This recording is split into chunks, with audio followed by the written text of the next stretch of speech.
retcons are now a fundamental part of a team or hero's journey, some more than others. Nightcrawler's origin is a mess that has hopefully been cleaned up for the last time. As it stands right now, Nightcrawler's mother is Destiny and his father is Mystique. Yes, Mystique presents as a woman most of the time, I get that, but this is the MCU that can be easily changed depending on the mutant. Mystique is a very powerful mutant and she isn't a shapeshifter. Well, she is, I'm just trying to be dramatic and make a point. Mystique is a gene shaper. Shape-shifting commonly is changing your body's shape but keeping your inside stuff like your DNA the same. For Mystique, she can alter her inside stuff, so she was able to give herself functioning male reproductive organs and become a father. For the longest time, Nightcrawler's mom was Mystique and his dad was Azazel. Turns out Mystique had relations with Azazel that didn't result in a child, but the relationship made sure she was familiar with Azazel's body so she could easily replicate it when she needed to. Plus, Azazel thinking Nightcrawler was his son was crucial to him not messing with the Earth to the point of destruction because, well, he might not be a great father, but at least he doesn't want to destroy his kid's home planet. Nightcrawler has a lot of parents. Covered here, Mystique, Destiny, and Azazel, but also Mystique was married to Baron Wagner and he thought that Nightcrawler was his, so that's another maybe like half father. Then as covered in part 1, Mystique married Professor X at one point, so that's a stepdad right there. It looks like this whole Destiny and Mystique thing might be the permanent birth story for Nightcrawler, as that's what the original creator intended, but like all things in the Marvel Universe, we just have to wait and see. At this point, Wolverine could write a handbook on retcons and how to come back from the dead. He has everything going for him to not die: indestructible skeleton, powerful healing factor,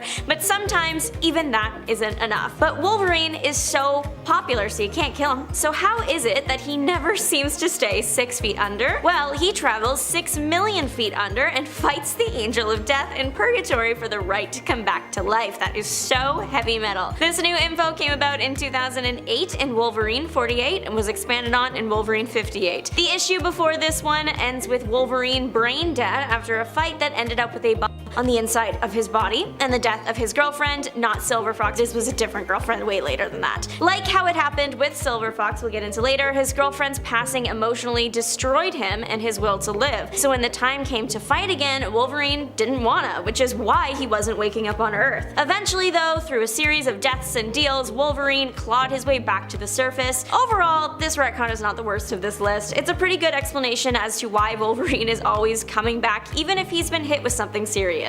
Surprise! The Phoenix Force is Thor's mom. That's right, the one that X-Men Jean Grey is connected to. That has now been sort of retconned and Thor is once again son of Gaia or Gaia, depends on the person how you want to say it. Though we know that Mother Earth is Thor's biological mom now, there was a moment when we were meant to believe it was the Phoenix Force. The Force claimed Thor as her own and that left everyone shocked, surprised, flabbergasted. At the time, it was like, why did we need that? Now it's kinda like, there are worse things. So the bold statement of Thor, I am your mother, was taken back, but when Thor was a baby, just after Mother Earth had given birth to him, Thor was attacked by a frost giant sword and it literally froze baby Thor. So friend to Mother Earth, the Phoenix Force breathed fire into the child, the fire of life, and now he's okay and has some Phoenix power in him. And he kind of has 3 moms now: Mother Earth, the Phoenix Force, and Freya. Wolverine cannot know peace or anything that has happened in his past. Even we the readers don't know what's real or what's retconnable. Take Wolverine's ex, Silver Fox, now we're getting to her. Like most people close to Wolverine, she passed away in a brutal manner and it was very sad and very hard on Wolverine. She met an untimely end at the hands of Sabretooth, Wolverine's arch nemesis. This death was actually one of the main reasons the pair hated each other so much. So Silver Fox's death was a very big deal until she was retcon revived, not even just as herself, but as a Hydra agent. That's an emotional hit. We learned Wolverine's tragic memories of her death were fake. There was even a fake cabin he was shown to prove it, but then we got the rug pulled again, and this whole thing was retconned again in House of M. Wolverine regains the memory of Silver Fox and Sabretooth. It's real this time. For how long though?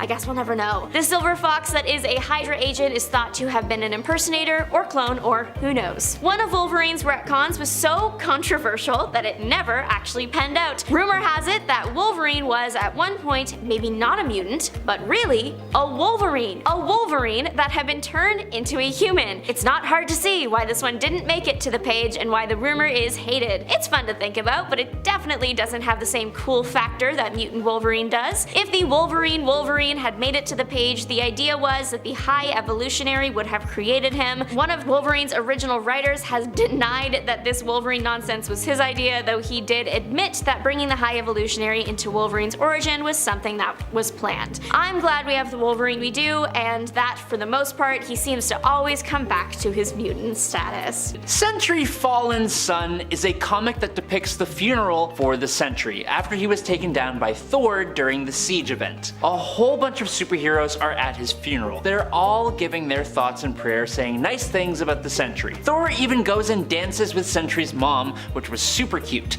And then we have Rogue. Rogue tries to say her piece at the funeral, and she talks about how she went for a long time without being able to touch somebody except for the Sentry, who was the only person who could hug her. And then she gets really overwhelmed and runs off crying. Then, in a little under the breath moment between Johnny Storm and Cyclops, it's basically implied that Rogue and Sentry had, you know, they did the thing. It's just super random and super unnecessary and kind of in bad taste, and it's just super out of place. While Jean Grey coming back after the Dark Phoenix saga was one of the greatest X-Men moments of all time, it was still just a little bit convoluted. Basically, it all kicks off when out in space the X-Men were bombarded with cosmic radiation. Jean Grey towed the line between life and death but managed to return alive by making a sort of pact with the Phoenix Force. Unfortunately, it also eventually led to the Dark Phoenix saga, which told the story of the fall of Jean Grey to Dark Phoenix. After events with the Shi'ar and the X-Men, Jean sacrificed herself in order to save the universe from the Dark Phoenix she had become. Years later, in Fantastic Four number 286, it was revealed that Jean Grey had somehow been alive this entire time, and the being that actually went through the Phoenix and Dark Phoenix sagas was just the Phoenix Force itself that took on the form of Jean Grey. This brought the fan favorite character back to life,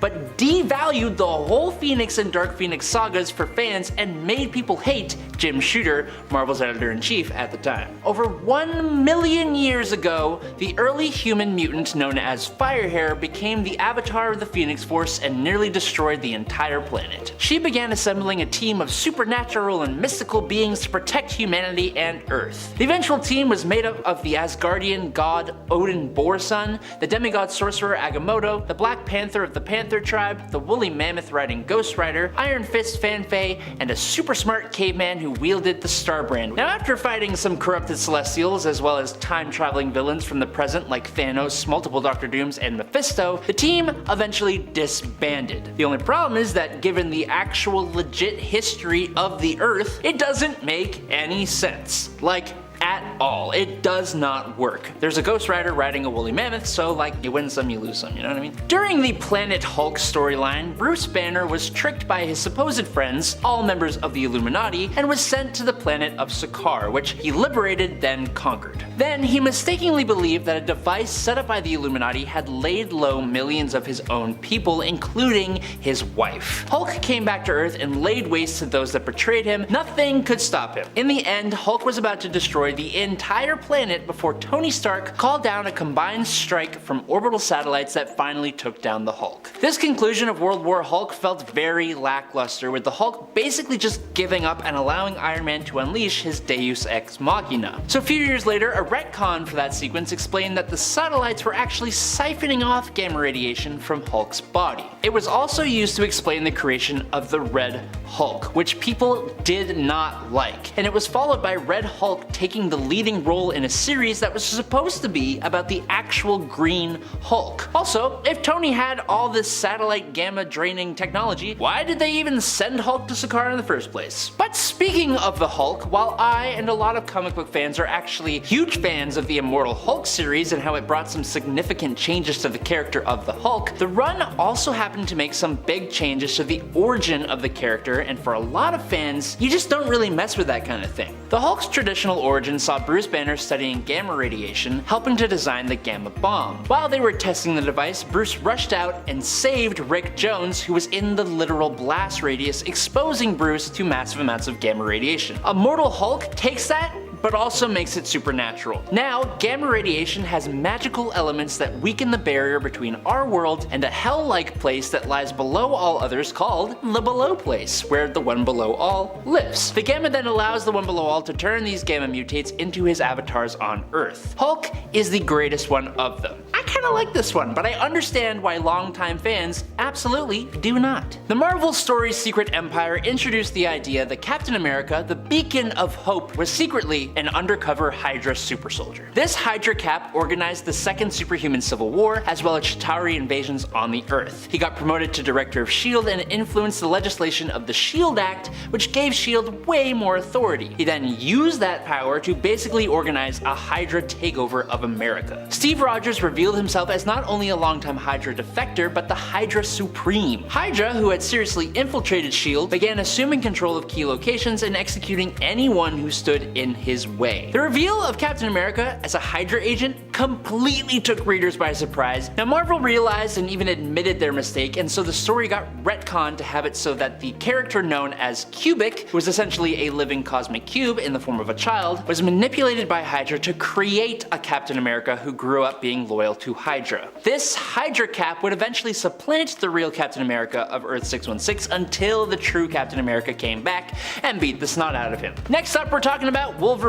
One of Wolverine's main abilities is his incredible healing factor. It was so incredibly powerful that Wolverine seemed to be able to just brush off death like it was the common cold, and so Marvel had to start doing some talking. When Marvel decided that time had come to finally wipe out Wolverine for real this time, they needed a new explanation for how he managed to cheat death in the past, and so in Mark Guggenheim and Howard Chaykin's 2008 Wolverine run, it was revealed that Wolverine actually had in fact passed away before, many times, but each time he did, he also fought Lazair, the literal angel of death, for the right to come back to life. Wolverine discovered that his soul had also been damaged, and so he made a deal with Lazair himself to fix his soul, which had the added side effect that he would stay dead. Then came the death of Wolverine's story, and can you guess what happened? He came back to life again. Introduced in the first Secret Wars in 1985, the One from Beyond was the most powerful being to ever appear in the Marvel Universe up to that point. His powers were out of the league of nearly everyone, as shown in Secret Wars 2, with few able to match him. That is part of the reason why the retcon of his origin from the Illuminati miniseries was so bad. The story revealed that the Beyonder was not an omnipotent being from beyond the universe at all, but actually some kind of mutant inhuman, which is supposed to be impossible. So, of course, that combination somehow gave him his amazing powers. It was ridiculous, made all the worse by the fact that Black Bolt knew the whole time. Luckily, this was retconned because of how much people hated it, but with Kamala Khan being revealed as a mutant inhuman, it kinda makes me wonder where Marvel would go with that. From the day of Lucas Bishop's debut in Uncanny X-Men, he was a good guy. Righteous, self-sacrificing, a literal man of the law from the future. Which is why, when we saw his sudden and drastic change to brutal villainy, most fans were left pretty flabbergasted, even if the explanation was clear and out in the open. We knew that Bishop came to the main 616 timeline to stop what was commonly referred to as the X-Traitor. At first, he thought it was Gambit. Then after Onslaught, he thought it was Xavier, but then, 10 years later, Bishop decided once and for all that it was actually the first baby born since M-Day,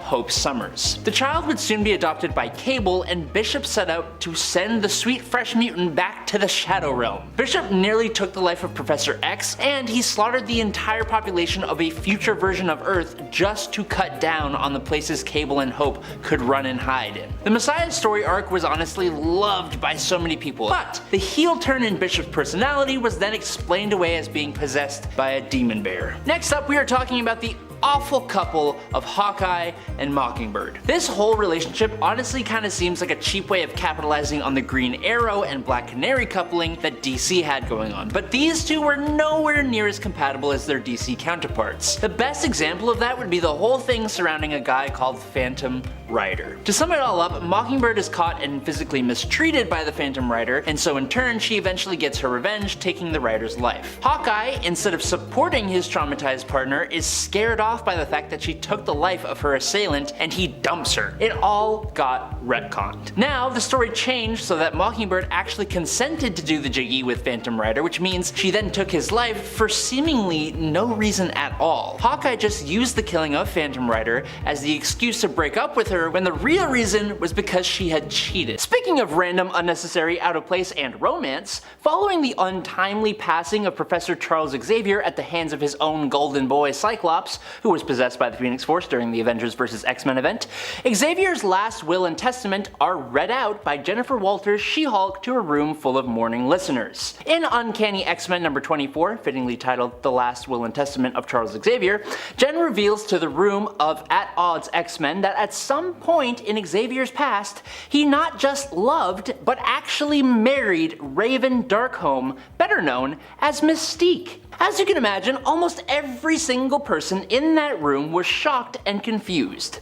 He then went on to tell them about the most powerful mutant any of them had ever seen, and they had to go deal with that. But Professor X married Mystique, so I guess that kind of makes him Nightcrawler's stepdaddy, which is weird. Speaking of which, it's common knowledge to most readers by now that Nightcrawler is the son of Mystique, something that was revealed and confirmed ages ago in 1994. To cut the story short, Mystique was posing as a German woman and became the wife of a very wealthy and regular human man. After giving birth to a very much not normal human mutant child in the form of Nightcrawler and exposing herself as a mutant during labor, she ran away, abandoning baby Nightcrawler. It was later revealed that Kurt's odd appearance wasn't just due to Mystique being another blue mutant, but was actually due to his real father, which by the way was not the human man. Kurt's biological father is actually Azazel, a member of an interdimensional group of ancient demon-like mutants. To maintain his presence on Earth, Azazel basically makes babies every few years.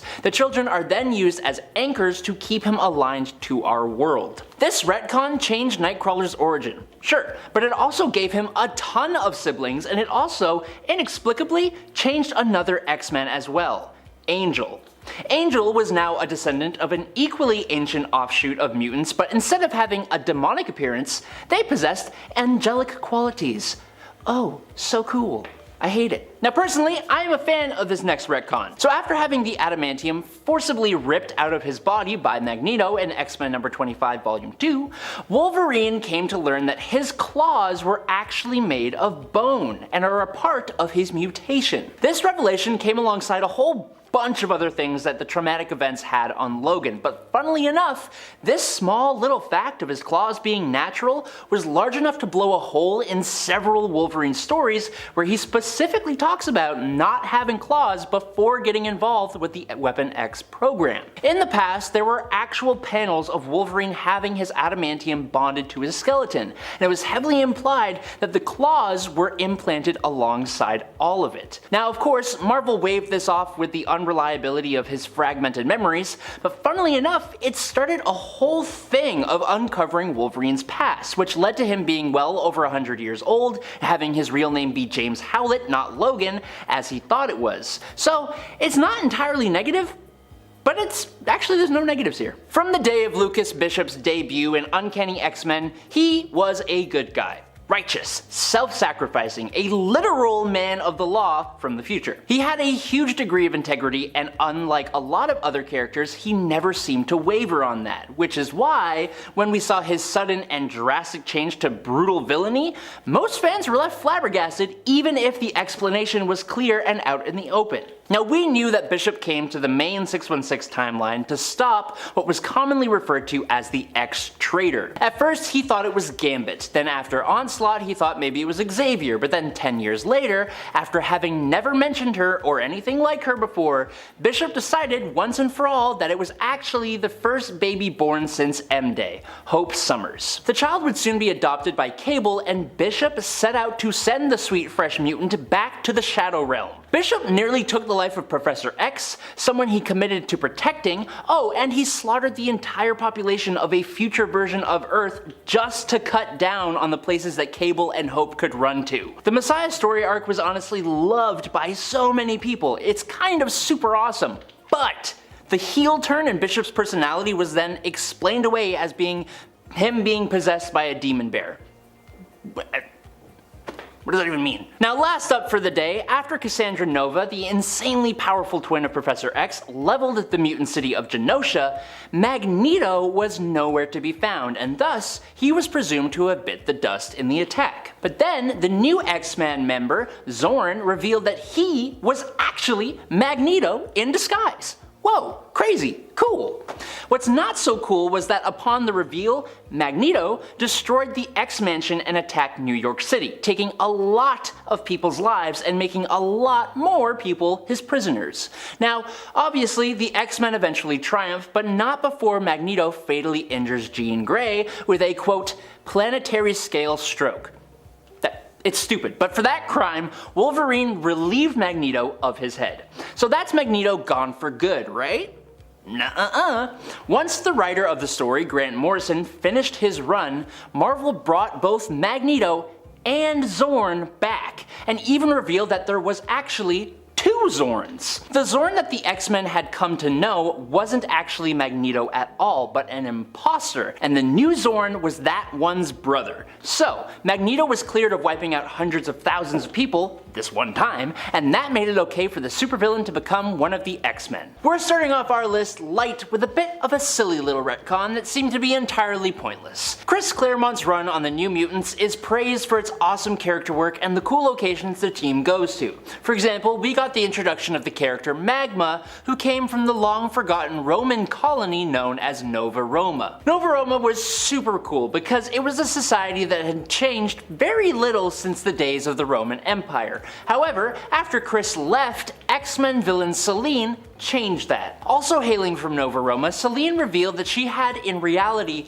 brainwashed everyone into thinking that Nova Roma was real, while the whole thing was just a big, dumb, elaborate hoax. However, like a boss, when Chris Claremont later returned to the X-Books, he changed things again so that the hoax was part of another bigger hoax instead, and he made it so Nova Roma was back to what he originally had created.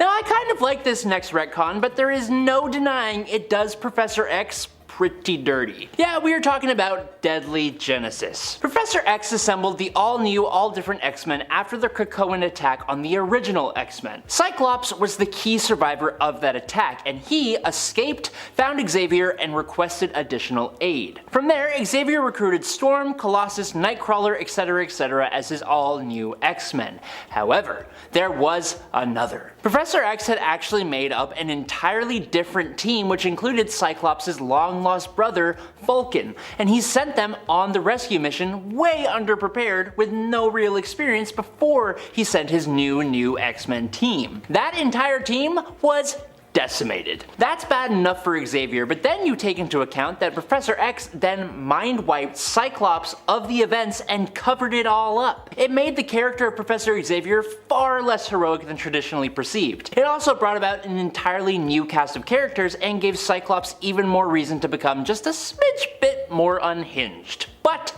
morally dubious Professor Xavier kinda works really well. I like it. The Decimation. It's a huge event in the X-Men canon. This is when the Scarlet Witch wished away the X gene completely when she said no more mutants, and the next decade of X-Men comics centered on that decision. With just 198 mutants left and no more mutants being born anymore, mutants were on the edge of extinction. Obviously, the mutants absolutely hated Wanda for this, and for good reason, but alas, all was not as it seemed. The Scarlet Witch's involvement was soon altered in Avengers: The Children's Crusade, as the X-Men discovered that Victor Von Doom was secretly behind the decimation. Sure, the X-Men still hated the Scarlet Witch for a long time after, again, rightfully so, but the comics removed some of her blame for the situation. It was a serious change given how important the decimation was for the X-Men. The Dark Phoenix saga was landmark. That story set the precedent that even longtime X-Men, some of the most loved characters, weren't beyond being corrupted and turned into the bad guy. Not only that, but they could also cause problems for the entire galaxy and wipe out countless lives. We saw Jean Grey get overcome by the Phoenix Force's power, attack her friends, and destroy a world before sacrificing herself to save everyone. Yes, well, not really. Before long, the X-Men comics revealed Jean was actually chilling out in a cocoon at the bottom of Jamaica Bay. That Jean Grey that did all those incredibly horrible things? That Jeannie McBeanie? That wasn't Jean at all. Instead, it was revealed that it was actually the Phoenix Force which had taken on the physical form of Jean Grey. The real Jean never did the horrible things the Phoenix did. On one hand, we got Jean Grey back. On the other hand, the change completely uprooted the Dark Phoenix's sagas, message, and legacy, which ticked off a lot of fans. Next up on our list is, kind of a weird one. Bit of a strange fellow. It's also incredibly small in the grand scheme of things. Oh, and it's also 100% unnecessary and just weird and was done purely for shock factor storytelling. Sentry Fallen Sun is a comic that depicts the funeral for the Sentry after he was taken down by Thor during the Siege event. A whole bunch of superheroes are at his funeral. The Fantastic Four, Daredevil, Tony Stark, Cyclops, Rogue, and Emma Frost, Doctor Strange, they are all giving their thoughts and prayers saying nice things about Sentry. Thor even goes and dances with Sentry's mom. It's wholesome. But then we have Rogue. Rogue tries to say her piece. She talks about how she went for a long time without being able to touch somebody, except for the Sentry, who was the only person who could hug her. And then she gets overwhelmed and runs off crying.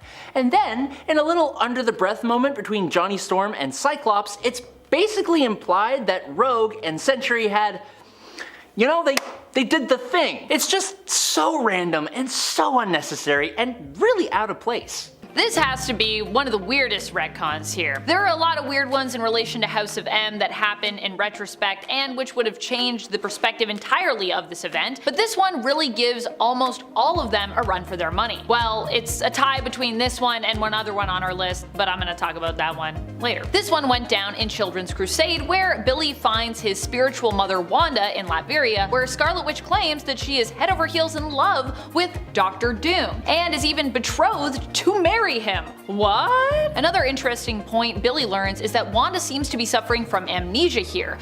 Turns out that this was all seemingly part of a plot of Doom's to steal Wanda's power. However, it is also implied that the two did really have feelings for each other, despite Doom's claims that it was all a fervent sham, and that Wanda means nothing to him. In his anger, he even claims that she is so worthless, she wasn't even the true cause of House of M, and that it all actually happened due to his own machinations. That's right, he marches in there saying House of M was all me, baby. Interesting. I generally write this one off as Doom just being frustrated at the result of his plan not going to plan, as we still have yet to see any proof of Victor's claim here, I believe, but it is possible that this was meant to be taken literally and it was a retcon that was intended to absolve Wanda of her guilt. But at the same time, it also would kind of make much of the event feel hollow because Wanda was pushed to her actions due to her own trauma and hurt at that time, so it makes sense that she's behind House of M, and while I'm not condoning what she did, it did make sense for her character to lash out like she did. Hence why Doom being behind it all really makes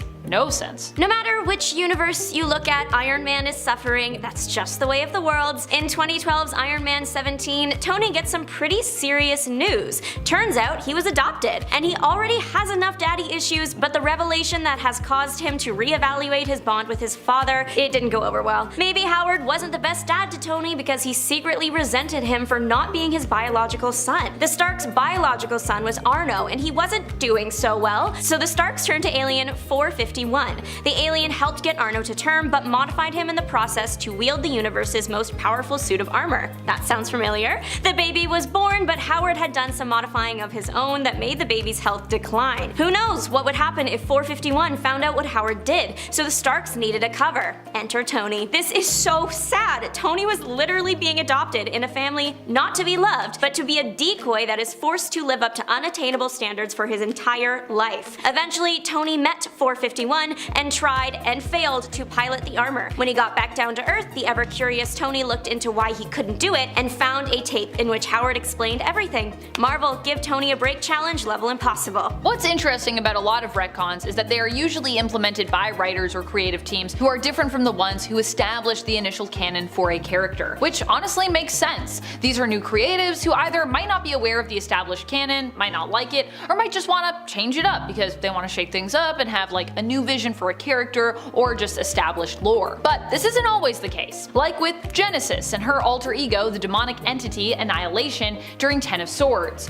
Genesis was revealed to be the retcon wife of Apocalypse, who also happened to be the one under the Mask of Annihilation, or the Helm of Annihilation, possessed by the demonic Amenthi entity. However, by the end of Ten of Swords, we'd actually saved Genesis from her possession, with Saturnine transforming the Helm of Annihilation into a staff. The whole purpose of Saturnine doing this was to zap Annihilation's power somewhat, making it easier for the wielder to dominate and control this power instead of Annihilation possessing the wielder. This way, Genesis and the Iraqi mutants would have complete control over the Amenthi army without being possessed. But apparently, this was not actually what happened. In X-Men Red, issue number 12, Genesis is once more under the influence of Annihilation. Again, even though we just did this a few years ago, who, while unable to possess her, is considered to be more of a corrupting force now than ever before, apparently, in staff form. What's worse is this time Apocalypse also wasn't able to stop Genesis by defeating her in one-on-one combat, so Genesis seeks to conquer and invade Arakko. And Apocalypse, while warning and preparing Arakko, says that he's actually got to take a back seat for this one because he already lost in one-on-one combat, so therefore he can't fight again. Apparently that's a thing he does now. We are back with my favorite, Tony Stark. It's time for his villain era, literally. Turns out for a while there in the 90s, Tony was under the control of Kang the Conqueror. This all comes to light in Avengers The Crossing. We don't actually know how long Tony has been under someone's control, but he's been deteriorating the lives of the Avengers for a while, causing financial instability and even going so far as offing people close to his teammates. It's definitely not a look we want to see for the Avenger. When he gets discovered by the other Avengers, there is of course a battle, but Iron Man is hard to beat.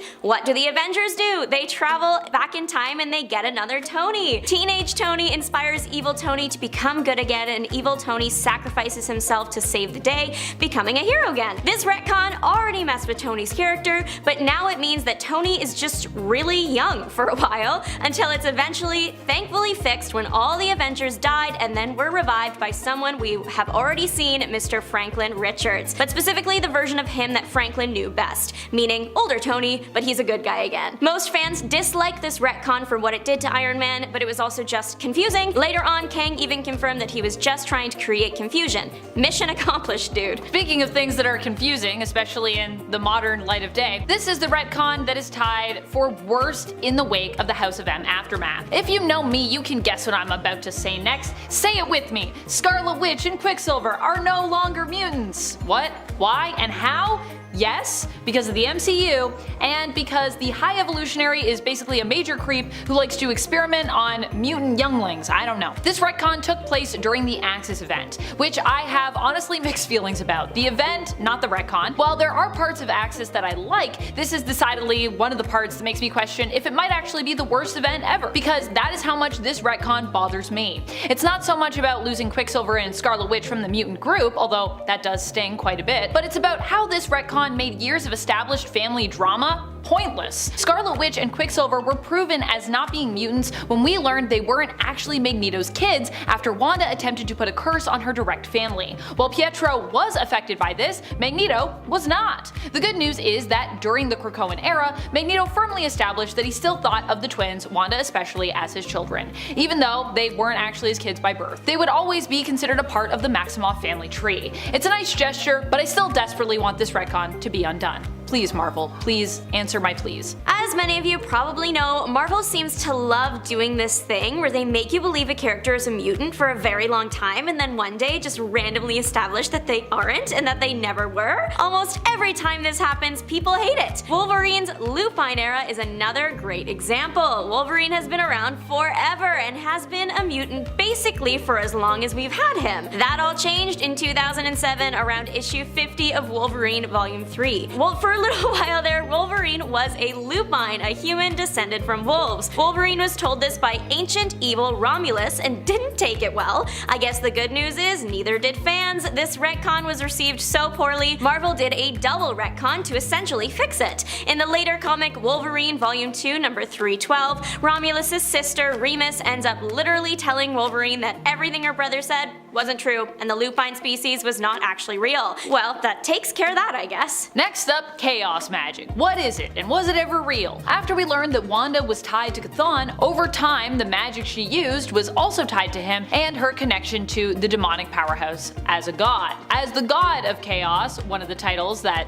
Chthon claims to have, this magic type became known as chaos magic. But there was also the issue of Wanda's initial origin. Wanda was first introduced as the Scarlet Witch back in X-Men, where she was teamed up with the Brotherhood of Evil Mutants. She was an evil mutant who had an unpredictable hex-based power set, often bringing bad luck to her opponents whenever she used her abilities, though not as in control of them as we now know her to be. She usually couldn't pick exactly what would happen, she'd just like hex people and something bad would happen. So, which was she? Was she mutant or was she magic? Or was she some combo of these two things? That's kind of what chaos magic was considered to be for a while, a sort of combo of those two things, until Avengers Disassembled, when it was then established by Doctor Strange that chaos magic was no longer real. In fact, according to Strange, it never had been real. This was the reason he couldn't help Wanda or the Avengers during Avengers Disassembled or House of M. However, later still, chaos magic was then re-retconned back into existence as Wanda, now no longer considered a mutant, needed an exploration for her natural magical aptitude. Not only that, but chaos magic was then considered to be the oldest form of magic in all of existence, apparently, predating even Chthon. And apparently this is also sometimes why Doctor Strange didn't know about it, because it's so old, but you'd think as the Sorcerer Supreme, you would know that. Chthon apparently didn't create this magic, he simply used it, because that's how old it was. Wanda's link to Chthon, chaos magic, and the mystic arts through her family lineage were used to explain her innate power, especially because she's not a mutant, so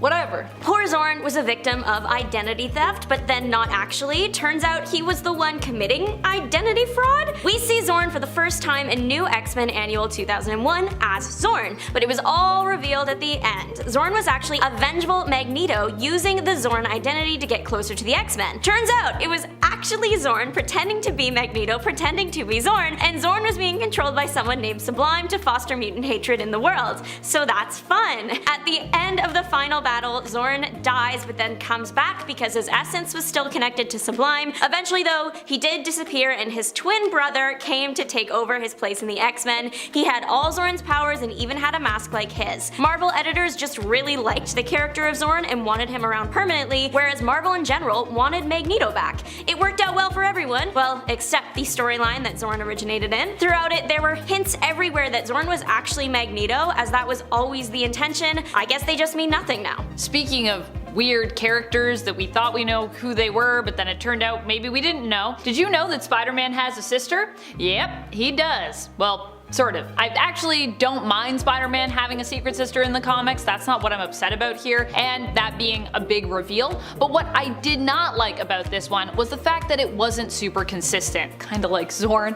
It was like Marvel was afraid to fully commit, so near the end of this adventure with his supposed sister Teresa, it's implied that she might not actually be a sister at all, and that her origins are as of yet unconfirmed in that regard. But either way, Peter still confirms that he considers her his family regardless. Keeping it ambiguous is not my favorite when it comes to comic book family history, especially as someone that needs to keep track of that stuff. Franklin Richards, son to Mr. Fantastic and the Invisible Woman, has been having a bit of an identity crisis lately. First, he is a mutant and invited to Krakoa to be with the other mutants. Then he can't use the portal because he is not showing to be a mutant. Then we learn his dad, Mr. Fantastic, has made a device that masks his mutant gene, so eventually Franklin does end up on the island and he is a mutant again. But then, much later, after a big battle, he tries to come back, but he can't because he's not a mutant. It's hard enough to keep up with as a reader. Imagine that being your teenage years. Franklin is, or was, considered one of the strongest mutants ever, but if he uses his powers too much, it gets drained. Well, he did that, and his dad was trying to figure out what was wrong. When the X-Men extended Franklin's invite to the island, the Fantastics were thrilled, and they thought Franklin was too young to be leaving his family. There's a big fight in Washington Square between the Fantastic Four and X-Men over this kid, and it ends up being for nothing because he's not actually a mutant after all. Apparently, Franklin's powers were so strong that he unknowingly used them to make himself appear as a mutant, but when his powers are drained, he can't do that anymore, revealing his true nature. All that family and coworker drama and heartache for nothing. Now look, they didn't talk about this next point in part 1, and this story will forever haunt my psyche. So next up is the Spider-Man story, Sins Past. This story contains within its strange pages the revelation that Gwen Stacy, former lover and a teenager, was having an ongoing affair with Norman Osborn, the Green Goblin, a very, very creepy full-grown man, old enough to be her father. Not only was she having the affair, it even resulted with Gwen secretly giving birth to twins. Twins that Gwen threatened to keep from Norman, which became the new reason that Green Goblin tried to take her out. Twins that were half Green Goblin and grew up at a faster rate, and twins that became a pair of assassins and came to New York to attack Spider-Man. I do not recommend reading this story at all, because all you will be able to see when you close your eyes at night going forward is the incredibly creepy image of Norman and his Green Goblin face as he's laying on top of Gwen Stacy. But on to brighter and better things. Jean Grey's death in the Dark Phoenix saga remains among the most shocking passings in Marvel Comics history. Her sacrifice remains an unforgettable moment for many fans, despite the fact that Fantastic Four number 286 retconned it out of existence. Issue 286 established that instead of the Phoenix Force becoming one with Jean Grey and influencing her decisions throughout the Phoenix and Dark Phoenix sagas, it turns out that the Jean Grey we saw wasn't Jean Grey at all, but was instead the Phoenix Force itself impersonating Jean Grey. The Jean Grey we all knew and loved was actually in stasis, in a cocoon, by the Phoenix Force at the bottom of Jamaica Bay, which is where her space shuttle crashed Uncanny X-Men number 101, and where she was reborn into the Phoenix originally. This brought the fan favorite character back to life, but devalued a large amount of the significance of the whole Phoenix and Dark Phoenix sagas for fans, and it made people start to hate Jim Shooter, Marvel's editor-in-chief at the time. Next up is Hydra Cap. The Marvel story Secret Empire introduced the idea that Captain America, the beacon of hope and the one who always did the right thing, was secretly this whole time undercover Hydra super soldier. This Hydra Cap organized the second superhuman civil war as well as a Chitauri invasion on the Earth. He got promoted to director of S.H.I.E.L.D. and influenced the legislation of the S.H.I.E.L.D. Act, which gave S.H.I.E.L.D. way more authority. He then used that new power to basically organize a Hydra takeover of America itself. Steve Rogers revealed himself as not only a longtime Hydra defector, but the Hydra Supreme. He allied himself with a new Madam Hydra, took advantage of a global catastrophe to seize control over the world's governments, and helped Hydra make its move. Hydra, who had seriously infiltrated S.H.I.E.L.D. at the time, began assuming control of key locations and executing anyone who stood in their way. The reveal of Captain America as a longtime Hydra agent completely took readers by surprise and even a bit of anger. Marvel realized and even admitted to their mistake, and so the story got retconned to have it so that the character known as Cubic, who was essentially a living cosmic cube in the form of a child, was manipulated by Hydra to create a Captain America who grew up being loyal to Hydra. This Hydra Cap would eventually supplant the real Captain America of Earth 616 till the true Captain America came back and beat the snot out of him. Hydra Cap then became an actually really good villain, and Marvel has actually found a way to use the Hydra Cap again, with him recently returning under the guise of Captain Krakoa in the Fall of X storyline. But speaking of mutants, in Giant Size X-Men number 1, Charles Xavier puts together a brand new team thanks to the fact that his original X group was being held captive by the living island Krakoa. However, we later learn that this new team wasn't the only one, because Professor X already sent another new squad of X-Men to save his original team, and they were all horribly killed. X-Men Deadly Genesis revealed that Professor X had put together a backup team of X-Men made up of Sway, Darwin, Petra,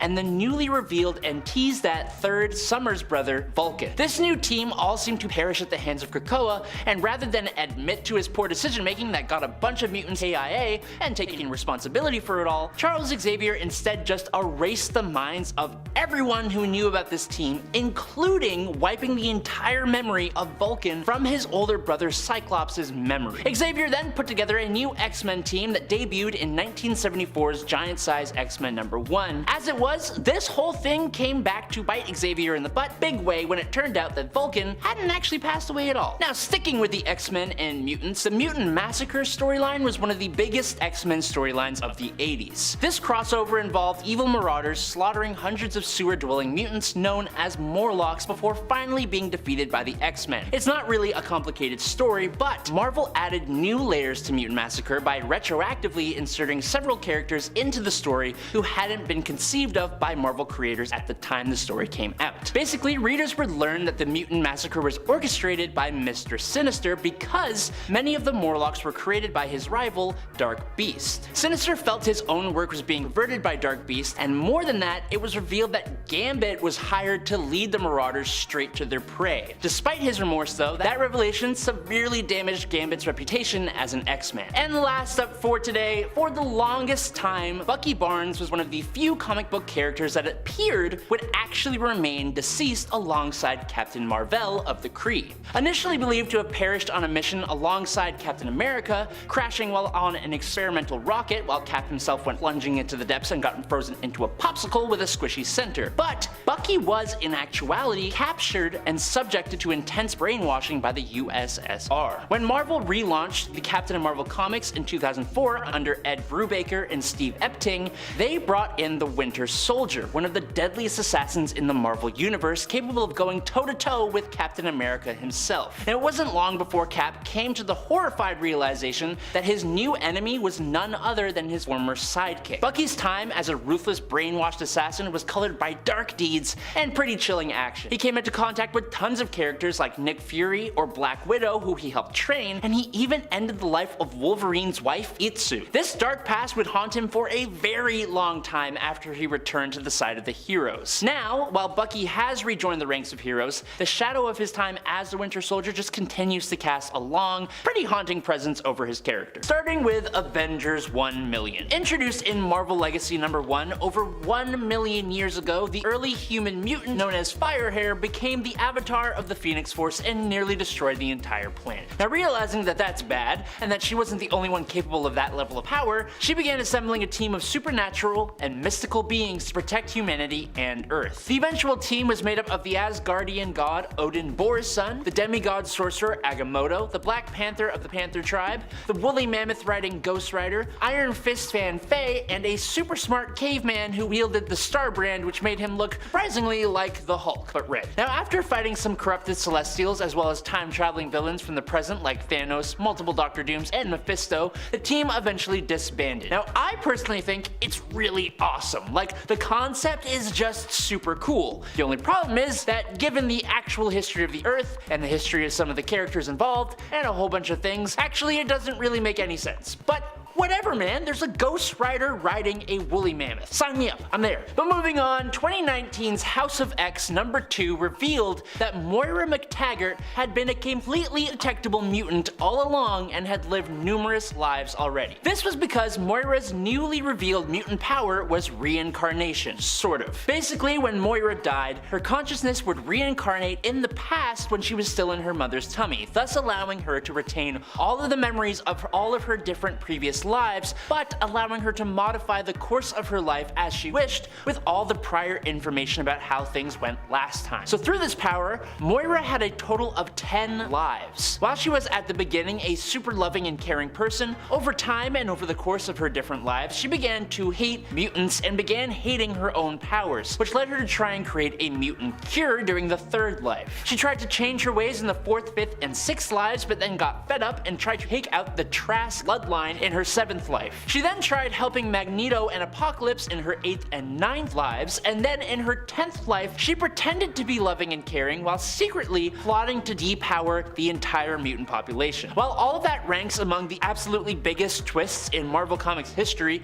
Moira's ultimate goal also completely shifted from saving and helping mutants to destroying them entirely after Mystique and Destiny stripped her of her mutant powers, and she came back for an 11th time as a cyborg allying herself with Orchis during the fall of X. Next up, Robert Reynolds, or as I like to call him, Bob, was granted the power of 1,000,000 exploding suns after consuming the Golden Sentry serum, which was an offshoot of the original Super Soldier serum, except like 100,000 times more powerful. He used his powers for the greater good of all and put together a costume to make his debut as the Sentry. He was the example of what a hero should be. He had connections to Iron Man, was active during the years just prior to Fantastic Four's emergence, he became a role model model for Spider-Man as well as an ally to the X-Men and equal to Reed Richards and a friend to the Hulk. The Sentry battled alongside the Fantastic Four and defeated his greatest enemy, the General, with the help of the X-Men. Except we had actually never seen the Sentry in Marvel Comics till Sentry number 1 in July of 2000. That's because of Sentry's darker half, the Void, one of the most evil and destructive forces in the universe. The existence of the Void drove Sentry to team up with Doctor Strange and Reed Richards to erase the memory of Sentry from themselves and even the entire world. So really, Sentry had been around since before any of our favorite heroes had ever debuted. It actually worked really well, which we can't say of all the retcons on this list. For example, next up we are talking about the awful couple of Hawkeye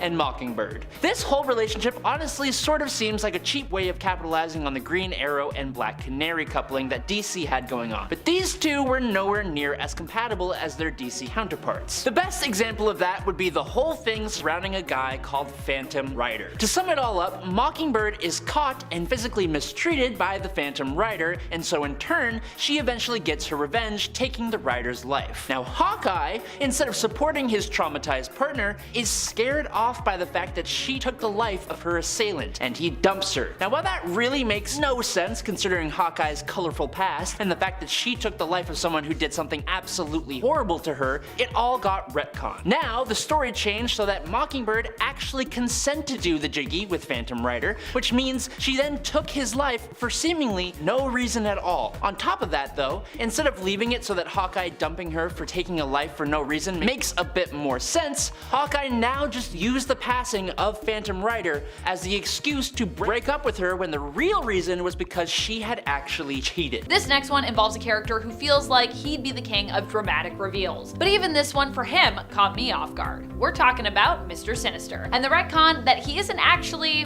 Mr. Sinister, or rather, he isn't the original Mr. Sinister. Or, that is to say, he isn't Nathaniel Essex. Not the Nathaniel Essex. And initially, we thought Nathaniel Essex was Mr. Sinister. Well, initially, the retcon was that the original Nathaniel Essex died. The origin was later again retconned further, expanded upon, to reveal that Essex actually didn't die, but instead was one of the few versions of himself of which Mr. Sinister was only one. Have you ever wondered why Sinister has that diamond on his head? That's because he is the diamond clone. There's also a spade, a heart, and a club. Each takes their symbol for the suits in a deck of cards, and each with their own evolutionary possibilities to explore. That was the mission they were given by Essex before he went away. Hence why Sinister's obsession is with mutant genetics. That was the intended purpose as dictated by Essex, who of course created him. When I heard about this next retcon, I was both elated and also honestly confused. That was my honest to goodness reaction.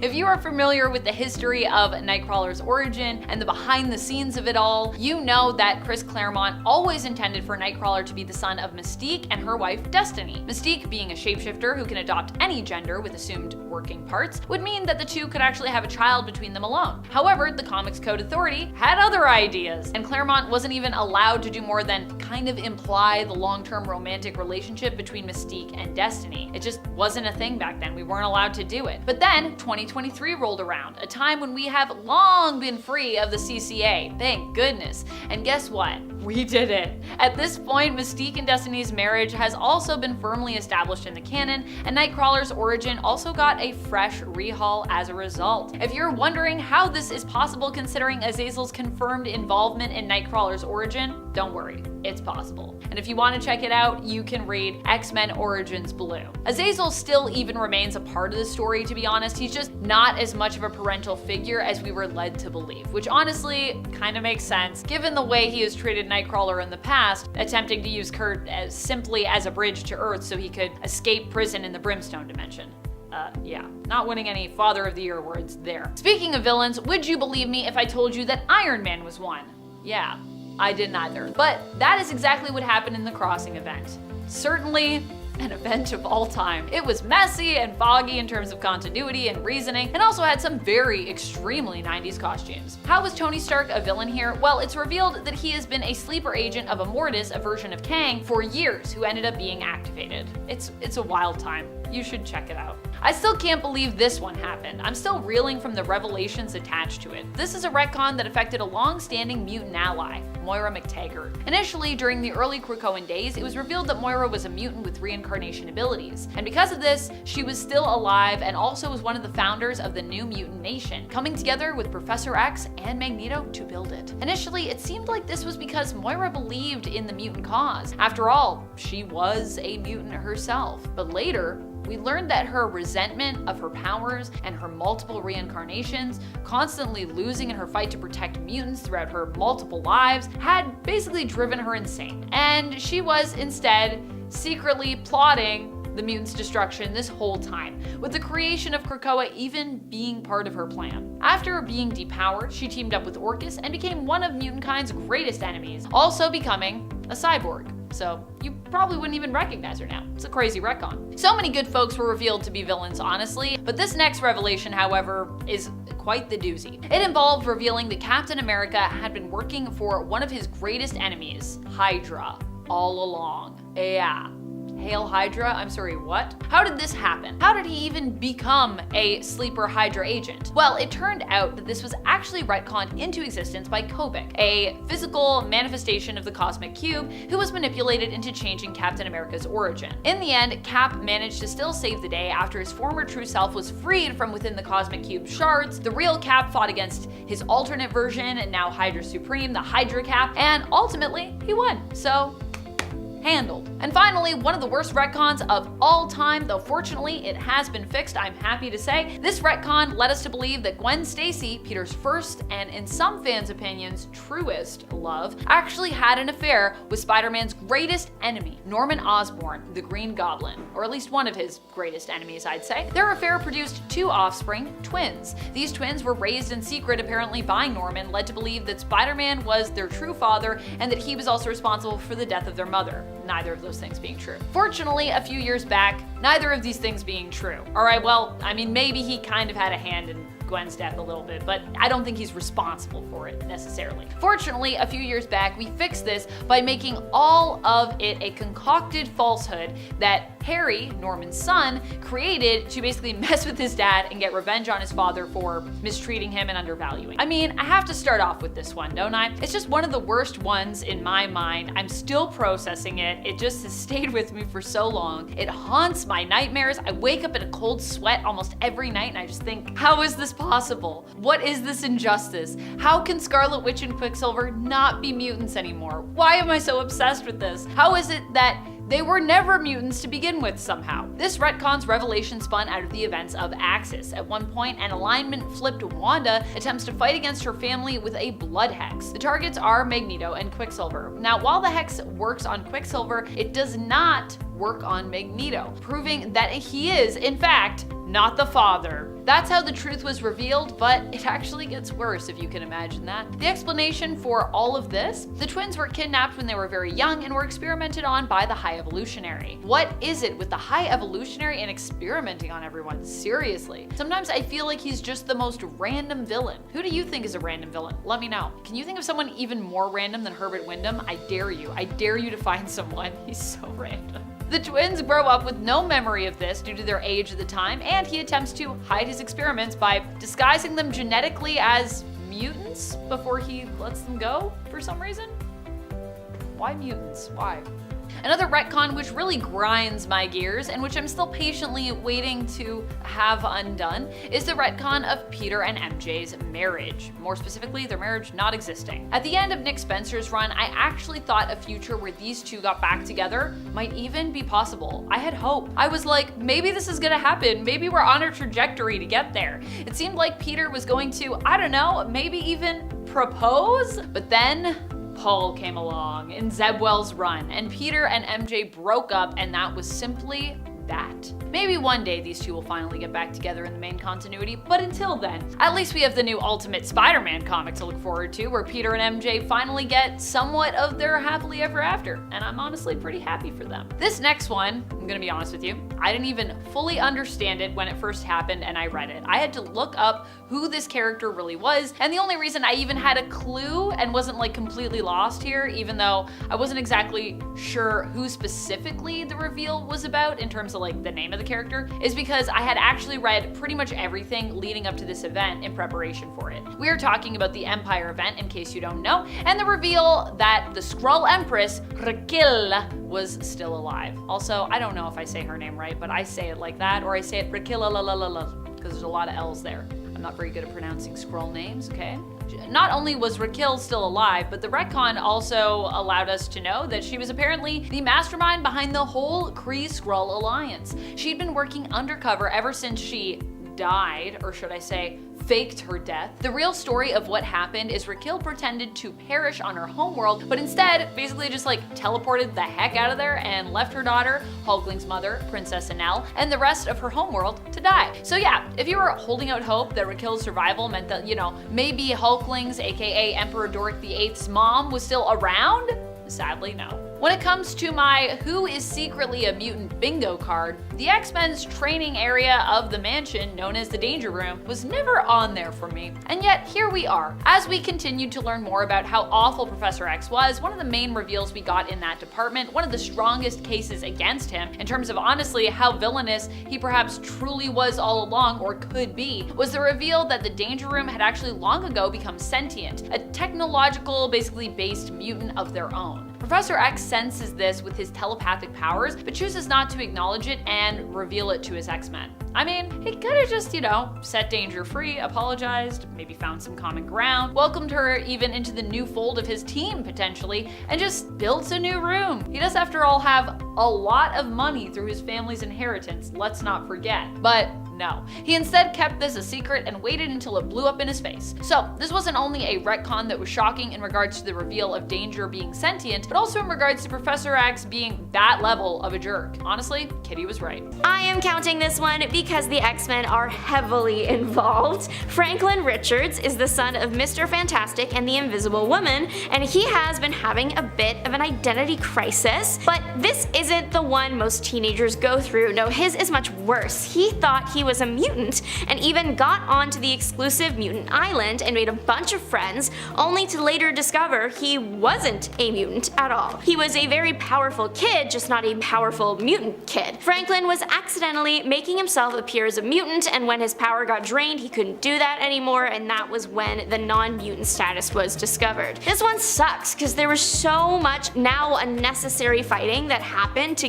get Franklin onto Krakoa. His dad permanently damaged his relationship with Franklin, preventing him from going to Krakoa by masking his X gene. The X-Men and the Fantastic Four destroyed Washington Park. Franklin makes all of his mutant friends, and all of it ends up being for nothing. Hard enough to keep up with as a reader, imagine that being your teenage years. Franklin was considered one of the strongest mutants ever until this big old mess happened, and he's not anymore. This next retcon seems to be a love it or hate it situation. I think it's neat, but a lot of people dislike it for not making a lot of sense in the X-Men universe. Moira McTaggart being a mutant and not a human. Her mutant ability is reincarnation, but the cool kind. Instead of just being reincarnated and needing to start all over again every time, she keeps all her memories and everything she has learned. I think this is neat and explains why she is so smart. But in the 90s, there was that big virus thing, the legacy virus, and Moira was the first human to get it. That was a big deal. Before her, only mutants were affected by the virus. She developed a mutated strain when she got sick. This is important because before, humans were not chill with mutants, but they weren't overly hostile either. Once they learned they could catch the legacy virus, humans got a bit unhinged. Chaos ensued, there was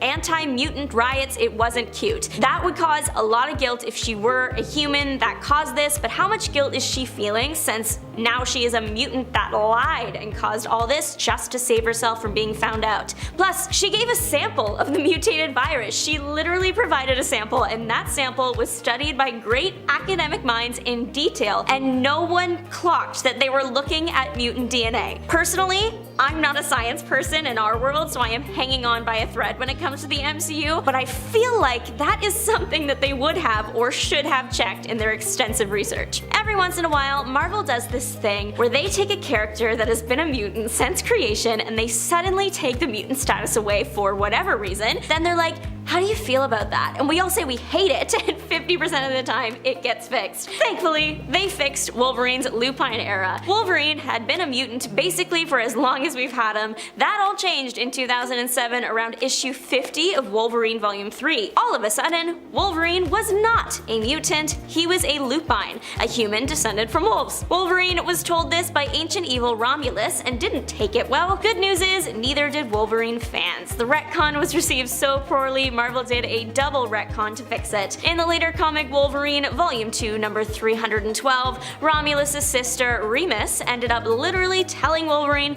that everything her brother said wasn't true and the lupine species was not actually real. There we go. He is out of his lupine era, dead and gone and buried. Okay, listen. This retcon is not the case anymore, but it did happen. At one point, Magneto was actually not Jewish. When he was being investigated by Sabra and everything was found out that the name Eric L was fake, there were hints that Magneto was not Jewish and instead he and his wife were Romani. This didn't go over well with fans because we were all kind of used to Magneto being Jewish, and pretty soon it was permanently cemented that Magneto was Jewish when he got his actual fleshed out backstory. So now he is definitely Jewish, can't see that changing, but that wasn't always the case in the 90s. Wanda and Pietro are still rocking the boat all these years later, and it is one of the X-Men's most hated retcons ever. Wanda and Pietro are not Magneto's twins. Magneto, you are not the father. This retcon is hated for a variety of reasons, like how the overall story is now messed up, but also many think it had a real world reason for happening. Scarlet Witch and Quicksilver made their MCU debut and were going to become major players.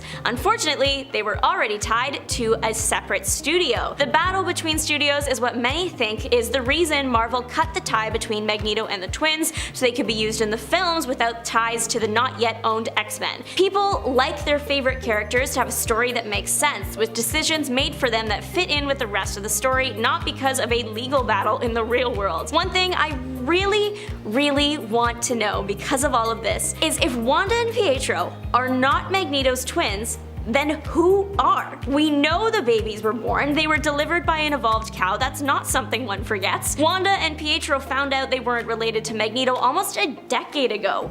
What happened to Magneto's biological twins? I literally can't find anything on it. Please someone let me know the answer. If you have it, comment down below. It's just a little weird that Marvel hasn't explored that since it's been almost a decade since Wanda and Pietro discovered their father wasn't their father. Maybe they're leaving it open so that they can bring them back in once the X-Men make it to the MCU.